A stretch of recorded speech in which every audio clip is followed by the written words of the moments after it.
मोहतरम हाजरीन, मैं Moinuddin Shaheen, associate professor शोबा उर्दू, सम्राट पृथ्वीराज चौहान गवर्नमेंट कॉलेज अजमेर।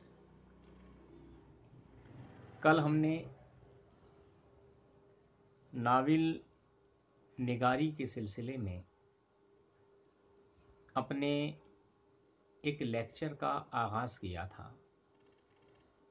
जहां हमारी गुफ्तगू का सिलसिला कल मुनक़ता हुआ था। वहीं से हम इस सिलसिले को शुरू करते हैं।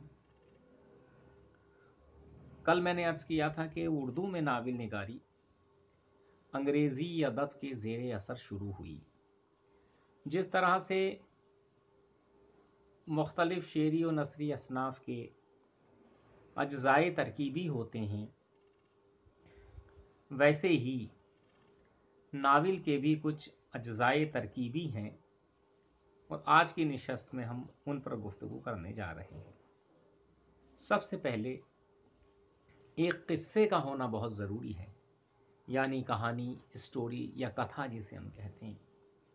नाविल की सिन्फ इतनी वुसअत और हमागीर है, वुसअत लिए हुए है और हमागीरी इसकी खूबी है कि किसी भी किस्म के वाक़यात को इसमें बयान किया जा सकता है। जब कहानी हमें मिल जाती है तो वाक़यात का खाका तैयार करने के लिए हम किस्से की तरतीब व तहज़ीब का काम करते हैं, जिसको प्लॉट कहा जाता है।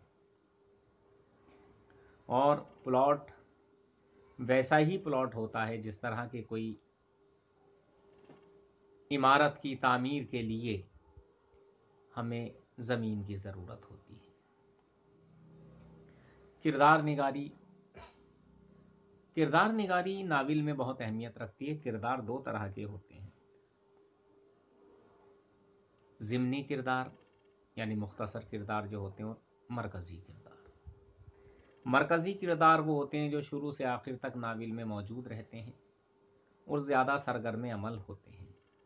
ज़िम्नी किरदार या मेहमान कलाकार, मेहमान आर्टिस्ट वो हैं जो बीच बीच में आते जाते रहते हैं, लेकिन उनकी अहमियत भी कुछ कम नहीं होती। नाविलों के किरदारों के ज़रिए सीरत निगारी को पेश नज़र रखा जाता है, और इसके अलावा ज़िंदगी की चलती फिरती तस्वीरें दिखाने का काम किरदारों के ज़रिए सामने आता है। मुकालमा निगारी का मतलब यह है कि किरदार अपनी गुफ्तगू से कहानी को आगे बढ़ाता है।